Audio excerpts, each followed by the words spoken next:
let's look at a couple things. In the United States, we have a tendency to run our mouths and then try and put together capabilities to match the verbiage. Meaning we talk first and then we're playing catch up. That's maybe that's a reflection of democracy, but we very rarely do we enter a discussion about resources and policy implementation with a well-defined, fully resourced, fully thought out plan. It's generally that we say something, then we're reacting. The Chinese and the Russians simply don't operate that way. They don't say something and then try and look around how they're going to do it. These are both very mature bureaucracies. And I emphasize bureaucracies because even though we talk about Putin and Xi, and these are two very powerful, influential leaders, they represent nations.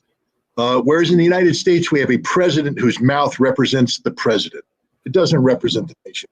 Otherwise, we wouldn't have the White House and everybody quickly backtracking every time he opens his mouth and he says something. When Putin speaks, it's not Putin speaking on a whim. When Xi speaks, it's not Xi speaking on a whim. It means that it's very well thought, and it's well thought out going way back, way back. If anybody thinks that the first time Putin and Xi talked about Putin's invasion of Ukraine was on February 4th in Beijing, you don't understand Russia and China. If you think that the first time Putin realized that he had to have deep economic backup plan with China was on June 16th of 2021 when Biden made the speech that or the presentation to the press that Ray's always highlighting, very important presentation where Biden,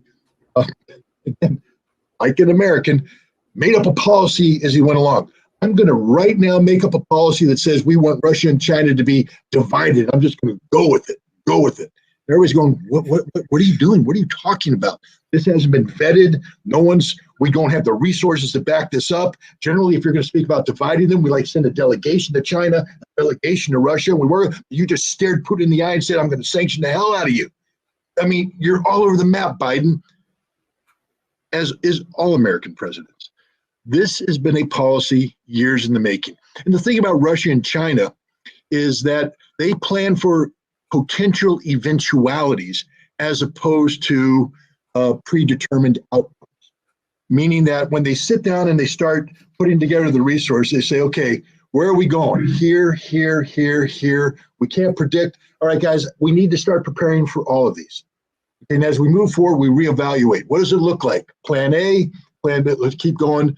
Okay, we can get rid of Z, that's no longer there, boom, boom, boom. And they keep winnowing their way up the chain.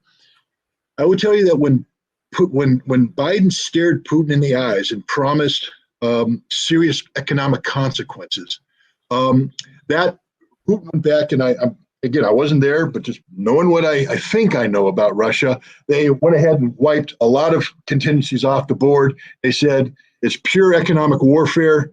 We need to prepare for them coming at us with everything they got. And right now, that means start picking up the phone, start calling the Indians, start calling the Pakistanis, start calling everybody. The Saudis on board with oil, everything lined up because we now know what's going to happen because Joe Biden was very kind in letting us know what was going to happen. So economic war became thing. But because the economic war is going to happen no matter what. No matter what. Even if Russia didn't invade Ukraine, it was going to happen because it was part of a pressure package. And the thing that made it easy for Putin to call Z is that Z sat there and said, well, they're doing the same thing to us. It's the same game plan. They're preparing to do that to us. So we're on the same side.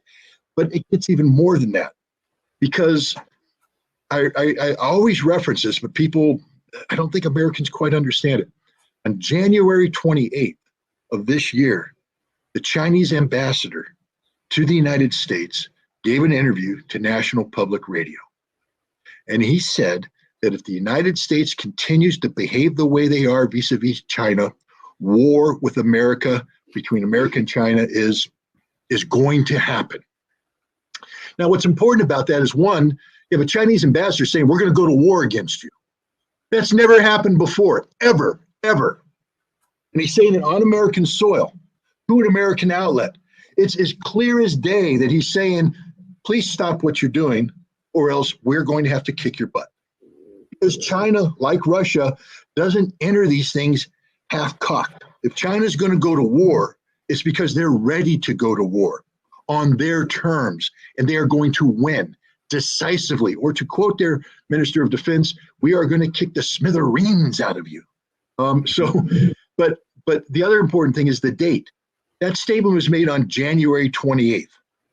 You have to understand that the ambassador would not speak unless he was authorized to say these words by the Chinese government after it had been carefully vetted through the totality of the Chinese bureaucracy, which includes their foreign ministry, which means that China pre-cleared those words with Russia. Because if you think the first time Putin and Xi talked about that 5,000-word statement they released was on February 4th, you don't know anything about Russia and China. That statement was months in the making.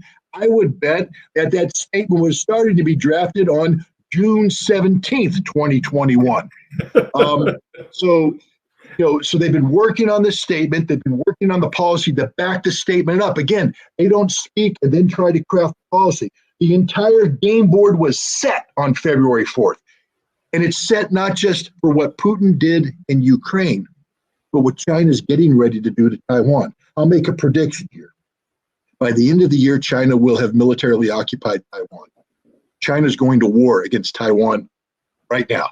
Decision's been made. Why? Because the Americans are the dumbest people on the face of the earth. Because when the Chinese repeatedly call us up and say, shut up, just shut your mouths. Don't say another word, because you obviously haven't read our Constitution and the laws attached to our Constitution. We have a law that was promulgated on 2005 that says the moment the Taiwanese start even thinking about independence, we're going to knock them off the face of the earth. That we prefer peaceful outcome. We prefer the peaceful reunification. But if you put it in their heads that they think they can be independent, and they start acting on that, or if you start acting as if they are independent, we will blow them off the face of the earth. And if you come at us, we're going to take you out too. And they've been saying this. This isn't beating around the bush. They're saying it straight up. Shut up or you're going to die. Die. Real death. The American fleet's going to be sunk. And what are we doing? We're just bungling along as if, well, it's just the Chinese. They're just saying things. They never really did this before. They're not going to do it again. No. They're going to kick our butts because, like the Russians, and this is the thing we have to learn about this special military operation, it wasn't a knee-jerk, sudden thing where Putin said, called it the military, invade Ukraine today. No, what we're finding out, again, they had an interview of the Russian defense industry guy. And so I said, well, the West says you're running out of missiles. Really? No, we're cranking them out at full speed, baby. We've been preparing for this for a long time. We've been knowing this is coming for a long time. None of this is taking us by surprise. Nothing is taking Russia by surprise. Nothing. This war is going on their pace, and it'll be won when they decide it's over, not when anybody else decides. Macron and Draghi and all these other idiots can fly to Kiev and talk about a diplomatic off-ramp. Off what? Russia ain't going to stop. They're never going to stop till they've achieved everything. And as Denis Pushilin said, people should listen to him because he spoke on Russian soil at an economic forum that was sponsored by the president of Russia, which means he ain't speaking unless Putin said speak. He said two things. One, this special military operation will not end until the end of the year. Two, we ain't stopping at Donbass. NATO, thanks for providing them the weapons. You now have given an excuse to keep going, and we're going to keep going until every Russian city belongs to Russia. Odessa, Kharkov, Dnipropetrovsk, everything. And three, and this is the most important one that people just aren't picking up on, I don't think there will be a Ukrainian state when this is done. So there we have it. Listen to him and listen to me right now. There won't be a Taiwan by the end of the year. Not the way we know it. It's gone. And I'll just throw in this one too. China, is not providing military assistance to Russia. Russia doesn't need military assistance. Russia doesn't want military assistance in Ukraine. This is Russia's war and They're winning and winning big. Um, China, on the other hand, understands that a Pacific conflict will be bigger than just Taiwan. And what's interesting here, when was the last time China flew a joint patrol with Russian aircraft in the Black Sea? It never happened. When was the last time Russia flew a joint patrol with the Chinese aircraft in the Pacific? It just happened.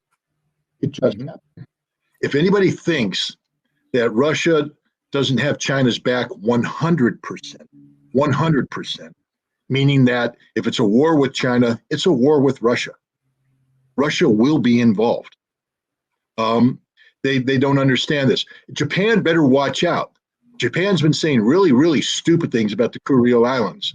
Russia, I guarantee, and I'll put money on it,